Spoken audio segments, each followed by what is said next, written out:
এই স্বৈরাচার যে সরকার যেটা ছিল শেখ হাসিনা এই দেশটাকে যেভাবে শেষ করছে, যেভাবে মানুষের উপর অত্যাচার জুলুম যেটা করছে, তার পরিণতি হলো এটা।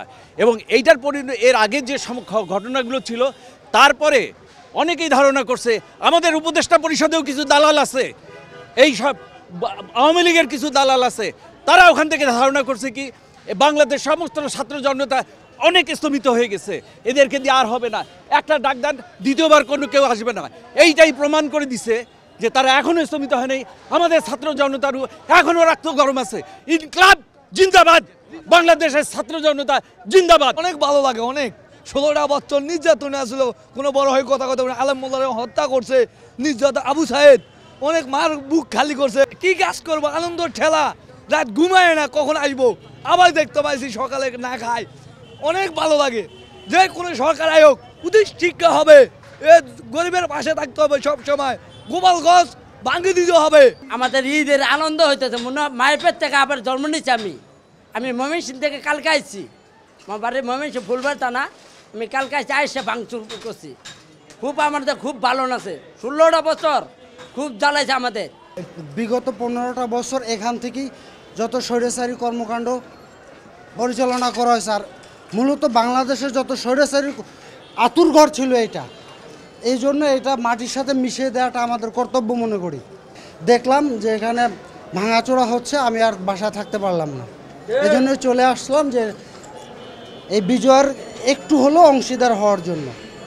এটা আমি আমার বাসা থেকে নিয়ে আসছি, এটা ভাঙা ছিল, তো এক মিস্ত্রি এটা ঠিক করে দিচ্ছে, এটা দিয়ে ভালো কাজ করতে পারবেন। এটার কারণ আসলে দীর্ঘ 17 বছরের যে সন্ত্রাসী কার্যকলাপ খুনি হাসিনা করে গেছে দেশের ভিতরে, যত সাধারণ মানুষকে এবং ভালো মানুষদেরকে যারা সে মানে ফাঁসি রশিতে ঝুলিয়েছিল, অন্যায় অত্যাচার করে যেসব মানুষকে তারা হত্যা করছে, এর বহিঃপ্রকাশ আজকে এই 16-17 কোটি জনগণ তাদের বহিঃপ্রকাশ ঘটাইছে। আজকে দ্রুত সংস্কার করে ছাত্র আজকের পরিণতি তার অর্জন, তার বাবার অর্জন। তার বাবা এই দেশকে এক নায়কতন্ত্র করতে চাইছিলেন, তার কারণে তাদের ফ্যামিলিতে এই বাড়িতেই সবাই শাহাদাত বরণ করেন, মারা যান। আর তার মেয়ে যেগুলো করছে, 2000 ছাত্র মারছে, আরও অনেক ছাত্র মারছে। এই 5 আগস্টের পরে সে দেশ ছেড়ে ভারতে গেছে। ভারতে মোদির ইন্ধনে, মোদির নেতৃত্বে সে কালকে লাইভ পড়ে। তো বাংলার জনগণ, ছাত্র, দল মত নির্বিশেষে, বিএনপি জামাত সবাই আজ ঐক্যবদ্ধ হয়ে একটা জিনিস আল্লাহ মাহমুদ বুঝাই দিলেন, কেউ ফেসিস্ট হলে তার পরিণতি এরকম হবে।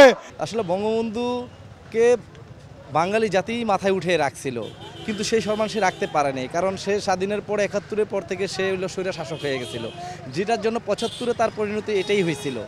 তো সেই পরিণতি হয়তো আমার বয়সে আমি দেখি নাই, কিন্তু 24 দেখে আমার মনে হয় যে আসলে 75টা কেন হয়েছে বা কী জন্য হয়েছে।